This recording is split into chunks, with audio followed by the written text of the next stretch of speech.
And are there family members that you have that are fighting this thing on the front line? Yeah, actually, my whole family. Mom's a nurse.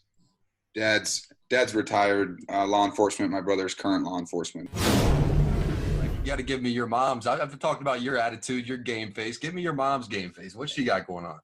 She's doing well, but you can tell she's stressing out a little bit. But my dad's doing a good job. Same with my brother. My brother works downtown in the one of the jails downtown. So, they got to check inmates. They got to be careful of who's going in there as well. But he's doing a good job too. Obviously, you got to wear a mask. They're doing all that, washing their hands like crazy. Yeah. And the possibility, I mean, I've even been thinking about the last few days of playing Notre Dame football without fans. I mean, what does that look like inside of your brain? Can you even imagine? I thought about it yesterday. Somebody brought it up. I can't remember, but I was, someone was like, what do you miss most? Well, running out of the tunnel. And then I thought about running out of the tunnel with no fans. Honestly, though, if that's the way we can play football this season, then I'm not complaining. How about Claypool and Kmet? What's irreplaceable about those two dudes? Oh, I'm so bummed that they're gone. But, first with Chase, I was just watching TV copies of games because that's how bored I was for a little bit. I haven't watched a TV copy of a game ever. I watched the whole Georgia game. I watched all on YouTube, right? And just watching Chase go up there and get the 50-50 balls. They're not 50-50. They're like 90-10, you know what I mean? So it's just having someone like that, someone so physical. His run blocking was unbelievable. He'd go down and just absolutely lay out somebody on the full other side of the field when that makes a difference if we were to break a run, you know what I mean?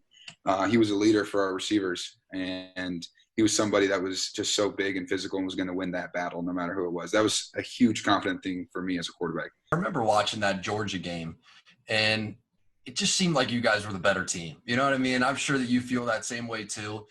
And in the second half, you really started getting Claypool the ball. But in the first, there wasn't so much. Like, is there anything strategy-wise or a moment or a play or something you watching it back go, damn, I wish we would have done more of that? Yeah, I just watched that game, and I remember, having a hard time watching it. We fed Cole the ball a ton in the first half, and it was working. And then we were feeding Chase the ball in the second half. It was working. I don't know if it was like a specific plan, but I just think I think if I change a couple things and play a little better, we win that game. So it was hard to watch. That's what it's about. It's about watching it and learning from it. That was the craziest atmosphere I've ever played in. It was the most fun. I remember just being totally locked in, engaged. Thought we could totally win that game, and we weren't able to come out on top. But I think if I make a couple of changes, which I've watched the film probably 9 times now with Coach Reese, the changes I make, we win that game. Do those environments ever get normal?